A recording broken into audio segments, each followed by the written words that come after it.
To radio fly with Nancy Gupta. इस lecture में हम पढ़ने वाले हैं economic chapter number 2, that is the sectors of Indian economy. और आज है हमारा ये चैप्टर का लास्ट लेक्चर। चिंता की कोई बात नहीं है।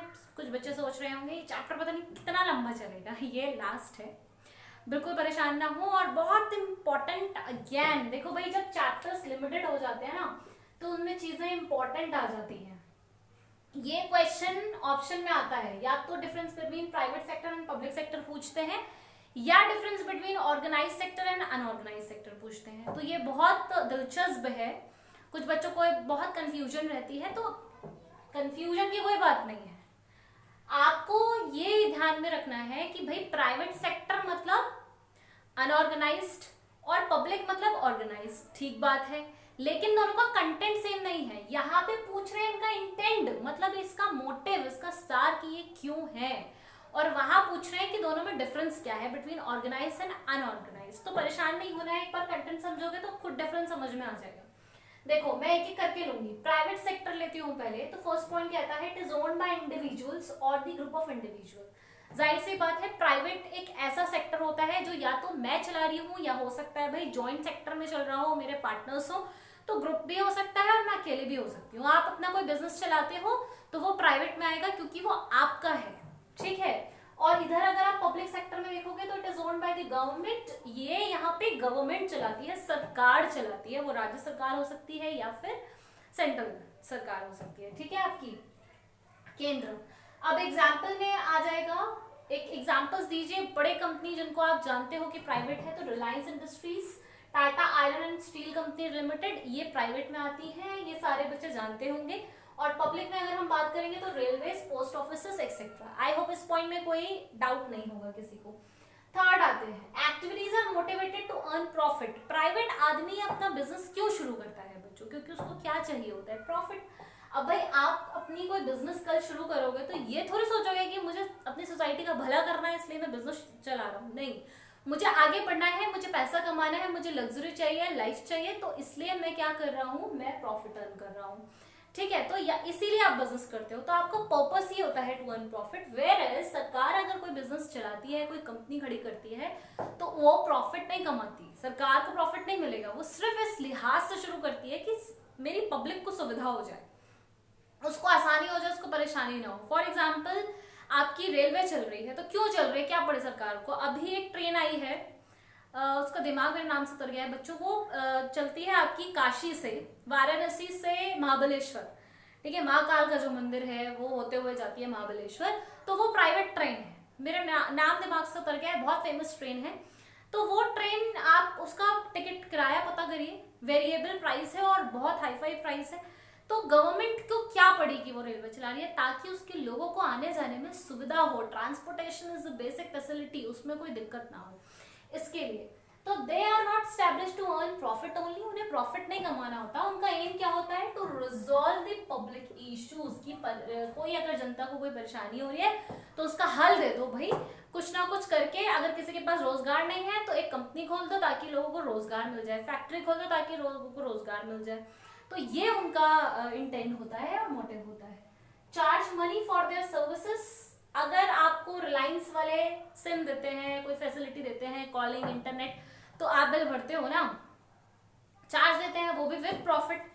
अब आते हैं गवर्नमेंट पे, तो गवर्नमेंट भी चार्ज लेती है, लेकिन गवर्नमेंट नॉमिनल चार्ज लेती है, जितना कि उस कंपनी को, भाई गवर्नमेंट कुछ लोगों का समूह ही तो है जिसको आपने चुन के सरकार को दे दिया है। तो अब वो पूरा खजाना तो सरकार का नहीं लुटा सकती है, एक भले के लिए, एक फैक्ट्री के लिए, तो वो लुटाती है।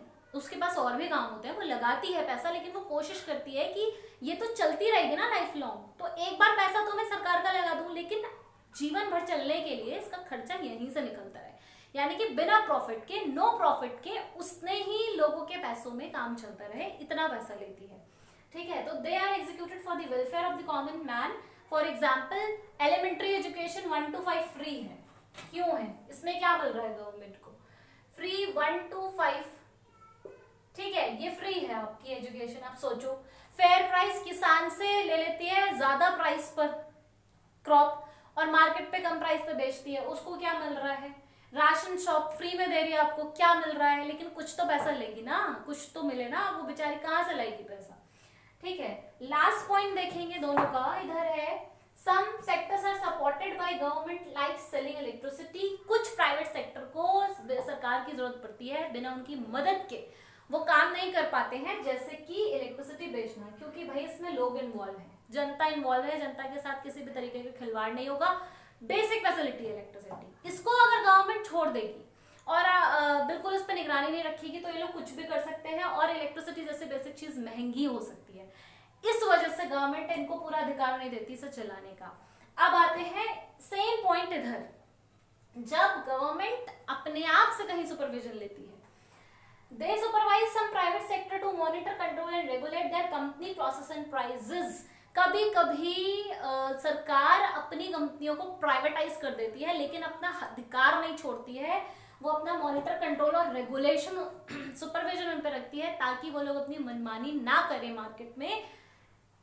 काम बांट दिया, ठीक है, मुनाफा तुम रख लो, जो भी होता है हमें नहीं चाहिए, लेकिन मनमानी नहीं चलेगी, जो चाहोगे वो प्राइस सेट नहीं कर सकते, क्योंकि ये पब्लिक के जनहित से जुड़ा हुआ है। जैसे कि इसके एग्जाम्पल आ जाएंगे आपके एनजीओज और कॉर्पोरेट सोसाइटीज। एनजीओज चलती हैं बच्चों, वो गवर्नमेंट एनजीओज होते हैं, वो तो फ्री में चलते हैं, लेकिन सरकार उन पर नजर रखती है। कुछ एनजीओ ऐसे होते हैं, ये आप पढ़ोगे आगे। कॉर्पोरेट सोसाइटीज क्लास 10 में ये पढ़ोगे, चैप्टर नंबर लास्ट है इकोनॉमिक्स में, ये वहीं पढ़ाऊंगी मैं, कॉर्पोरेट सोसाइटी काम कैसे करती है। बेटा ये समूह होता है जो गवर्नमेंट अंडरटेकिंग में बनता है कुछ लोगों का, और लोगों की भलाई के लिए ही बनता है, ठीक है, तो ये भी पढ़ोगे धीरे धीरे। अभी फिलहाल ये समझ लो कि कॉर्पोरेट सेक्टर ऐसे सेक्टर होते हैं जहां पे गवर्नमेंट और प्राइवेट लोग मिलके काम करते हैं, ठीक है। वो अपने प्राइवेट वालों को तो अपना फायदा हो मिल रहा होता है, लेकिन गवर्नमेंट लोगों की भलाई देख रही होती है उसके पीछे बैठ के।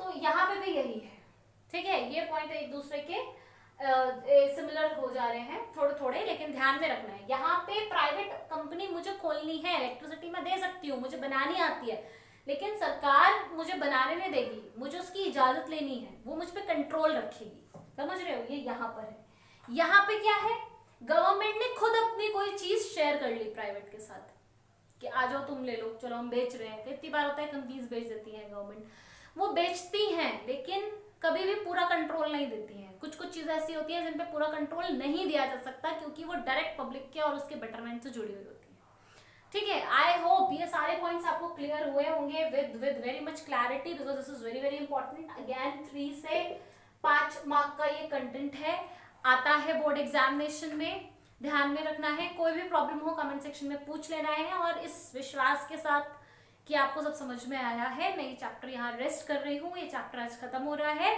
लाइव सेशंस जब मेरे होंगे तो उसमें आप इस चैप्टर से रिलेटेड कोई भी क्वेरी पूछ सकते हो, कभी भी पूछ सकते हो, ठीक है। इकट्ठी करके अपने पास पेन डाउन करके रख लिया करो, जिसको इकट्ठा नहीं करना वो कमेंट सेक्शन में छोड़ दिया करो, मैं हाथों हाथ आपको रिप्लाई दे सकती हूँ, ठीक है।